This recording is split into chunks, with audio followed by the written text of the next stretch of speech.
Hello, Text Black Box here. I want to talk to you about iOS betas.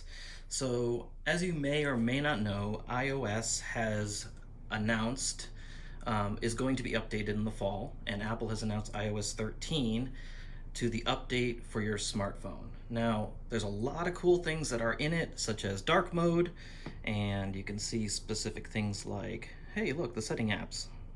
It's in dark mode. And other things that are very good additions but small tweaks to the iPhone.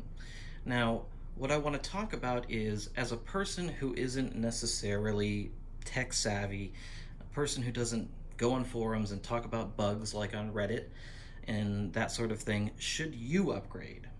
And my answer is pretty much no in most cases. So right now I have iOS 13 running and a beta, and it has some issues. And that's one of the things that Apple steers you towards when you go and sign up for these betas and download them early. Since the public beta has recently just got an update, there are certain bug fixes on there, but there are still issues. So if you rely on your phone, especially me myself, who is willing to go through the torture of having a daily driver like this phone, my iPhone XS Max, to have this beta on it, that is something that you need to take into consideration before upgrading. Now, I'm not going to tell you what to do. I'm just suggesting to not upgrade until the full version of it, which probably happens in the fall this year, is going to fix all these bugs and be able to have things working again. One thing that I'm having specific issues with is email, and email is extremely important to a lot of people. Thankfully, in my case, I don't get emails on my phone because in my job, for what I work, I get literally hundreds of thousands of emails a day, and there's no way I'm going to be checking them on my phone and do all that kind of stuff. So email is okay for me to have it, but it's annoying when you don't receive emails, or you open the app and you see that you received 5 or 6 emails and nothing notified you as to what's going on.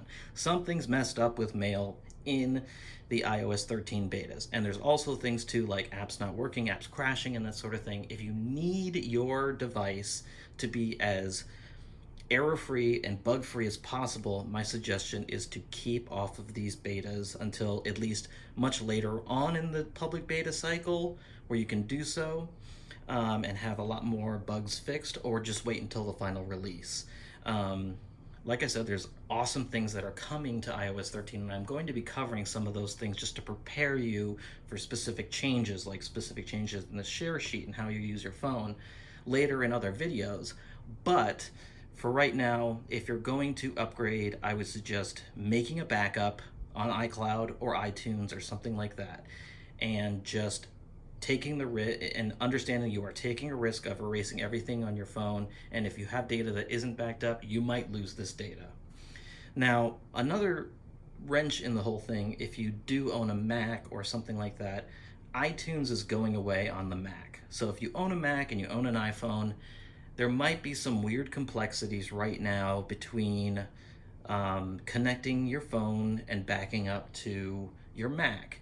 And if you don't have cloud storage, enough cloud storage on iCloud or something like that, and you back up to your Mac for encrypted backups or something like that, then you may want to wait as well. So that's a huge thing that is quite unpredictable at this very moment. And this is another reason why I would say hold off on upgrading to iOS 13 and the beta, and not using any of the public betas until it is quite ready to do so. And that's just specifically for stability and making sure that your phone is running spick and span as much as it possibly can, as best as it possibly can run, because there are going to be broken things.